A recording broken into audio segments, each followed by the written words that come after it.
This kick can decide it all.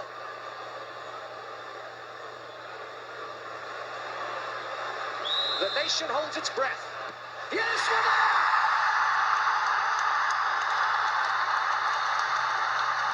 Hi and welcome back to the podcast. Today we are talking about Dan Rose, a 19-year-old goalkeeper who represents Ireland at youth level and currently plays college football in the US. So he's only 19, but he's already been at a lot of big clubs, and it might seem a bit odd that he's in college football now given his background, but we'll work our way through it and get to that. So he was born in England in December 2003 to an English father, Irish mother from Dublin, I believe. And he's 6'4" at the moment, possibly more. He joined Man City as an 8-year-old in 2012, playing locally at that stage in Leeds, I believe. Then Man City and Everton were looking at him.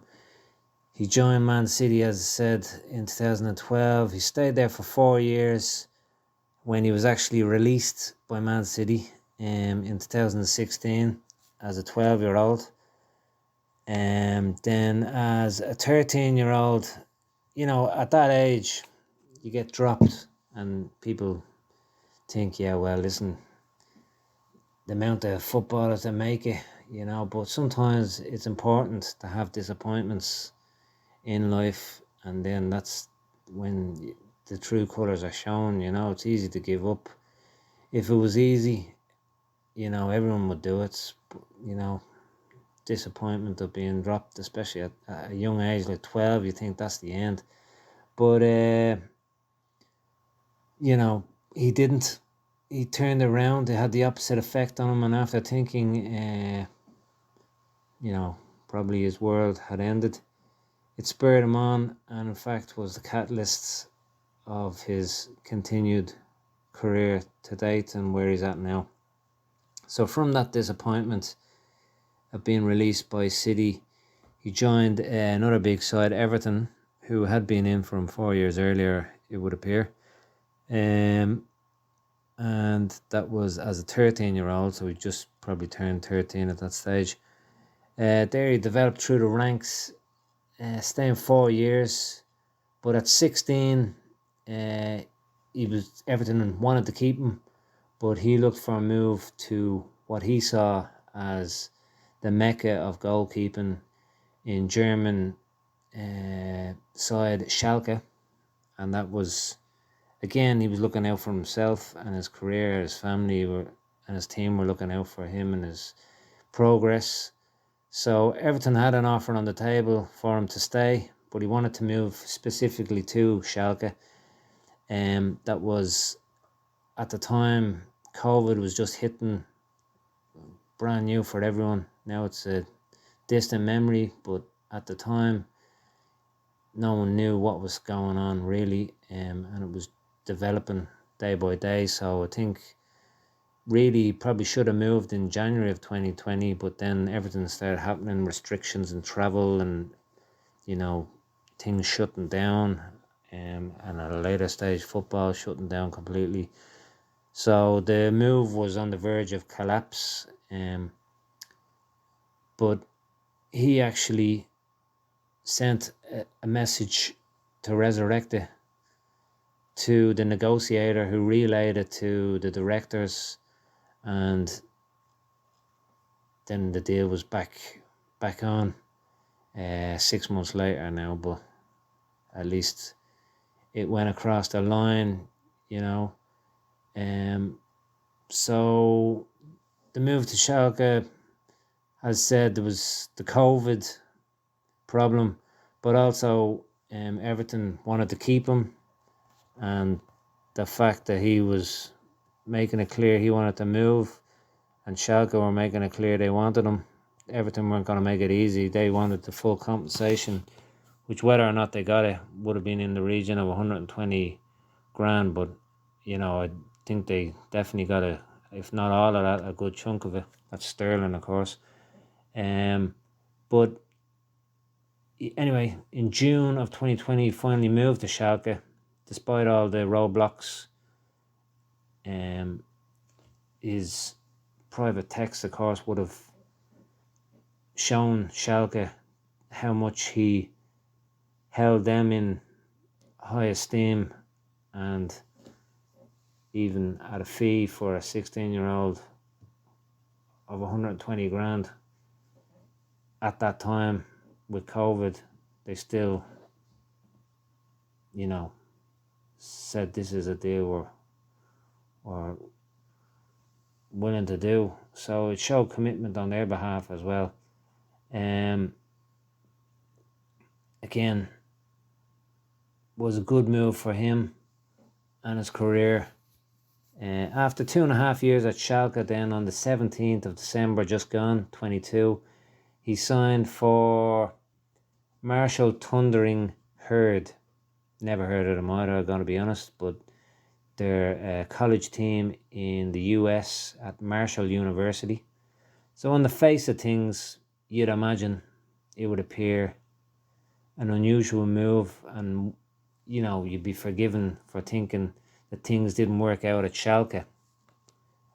Again, I don't know the specifics of what happened at Schalke, but in this case, I would not be surprised or sure that he couldn't have stayed at Schalke. And perhaps, in fact, it was another very precise, shrewd move on his team and family's behalf. Firstly, you have the fact that he comes from a academic background. His father's a barrister, his mother is a surgeon, I believe, a doctor anyway, I believe a surgeon. And education was a big part of his parents and his life as well. Obviously football does make it hard for someone at that level to be going to school every day, so he wasn't necessarily going to school all the time, but he wouldn't have just been someone that was overlooking school either, and his family would have been putting the emphasis that if worst case scenario things don't work out on the football pitch, you have an education to fall back on. So going to a US college on a scholarship, firstly on that side and his background, is a smart move. Now again, I'm not saying he could have stayed at Schalke, they wanted him to stay, maybe they didn't, I don't know, but it's an unusual move, but it is a smart move. Also, you have the fact of first team football. Now, Marshall Thundering Herd, how is that going to get him professional football? Well, via the draft in December. So in this case, it would be December coming 23, which at that time he'll be a 19-year-old, just going 20. And if that is his plan, again, I don't know, but I wouldn't be surprised if this is the thinking of him and his team and his family. Get an education at a good college, get into the MLS draft. You've come from Man City, Everton, Schalke, you've got great pedigree. First team football in the MLS might be the idea they're thinking. It's a good idea. First team football is always hard and also key to get for a young player coming up. But even more so, it's hard for goalkeepers as chances, playing time, spots at teams are limited obviously to 1 or 2 at best spots per club in the first team. Obviously, if you have a number one keeper, usually his spot to lose unless he's having a horror of a season or gets injured or something. You know, there's not really that much opportunity. So 1, 2 at best spots per club. So it would have been hard at clubs. For example, the teams he was at, Man City, you know, it's the same as reason Bazunu left. He wasn't going to get into the first team. There was 2 keepers ahead of him. Everton as well, and Schalke have a lot of goalkeepers because they're very goalkeeper focused, orientated. So it would have been hard to get into those sides in the near future. Obviously, a couple of years down the line, Schalke, he might have broke into the first team if he came through and started knocking on the door. But it would have been hard. MLS, you go there, get an education, get into the MLS draft. Maybe you go straight in somewhere as a goalkeeper. Then all of a sudden, you know, you're a first team keeper in the MLS. It looks good. So that might be his thinking there. And you'd imagine with his pedigree, that would be a level he could compete with now with his background to date. Internationally, he can play for Ireland. Of course, he has played for Ireland, only Ireland, and extensively at underage level. His mother, again, is Irish. Can also play for England, and he hasn't ruled it out. He's a bit off both, quite a bit off, it has to be said at the moment. Again, that could change if he becomes a first team goalkeeper in the MLS, but at the moment he's off getting into the senior side or even the 21 side for either. But the senior side, you know, you have to think long game. It's about the senior team you want to get into. Also, perhaps if he's in the US for long enough, he could get a spot there via residency. And who knows. But at the moment, it's Ireland. It's all ifs and buts at the moment. But of course, at the moment, it's only Ireland. He's represented on the 15s level, on the 16s level, on the 17s level, on the 19s level, and on the 20s level, 21s level. He's only had his last appearance and only appearance for the under 21s for Ireland was in June of 21, and it was a friendly against Denmark. But again, he's only 19, so plenty of time to add to the under 21s and plenty of time to try and get first team football, get into the senior setup. Of course, there's a lot of road to make up for the senior setup and the Irish jersey. Again, it's hard to get into any club or team because you can only have one goalkeeper on the pitch. It's not like they substitute goalkeepers mid-match or anything. Also, it's probably the position out of the whole Irish setup that Ireland has an abundance of talent. With the current 3 goalkeepers, you have Travers, who was first team Premiership player at the start of the season. He's not anymore, but things change. You have Keller, again, he's not first team keeper at Liverpool. There's talk of him leaving in the summer. He has to get moving too, of course. And then you have Bazunu, who was only 21 himself. But again, if Rose, all of a sudden, like, things change very quickly. All of a sudden, he's an MLS first team football goalkeeper, doing well.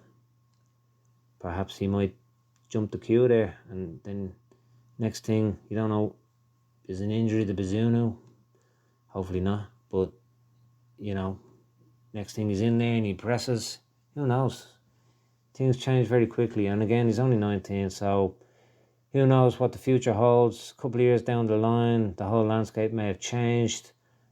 of course, Bazunu is only 2 years older than Rose, so it would appear at the moment he's going to be Ireland's number one for a long, long time. But there's lots of things that can change, and he's only 19. Goalkeepers, not necessarily Bazunu, but goalkeepers sometimes tend to start their careers a little bit later than outfield players, but they also go a lot longer, have longer careers than outfield players. So there's a good 20 years ahead of this guy.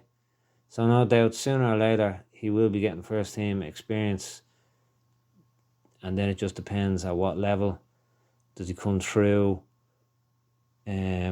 which league, and who knows, in a few years he could be a serious contender on the goalkeeping front for club and country at a very high level. He's one to watch anyway. Good luck to him in the US. I'd love to hear from himself to see what his actual reasoning for going to the US and what actually happened at Schalke. But again, whether it's by design or choice, it's a good move. The possibilities are limitless. Anyway, thanks for listening. Any comments, throw us a comment. Any suggestions, and yeah, thanks for listening. All the best.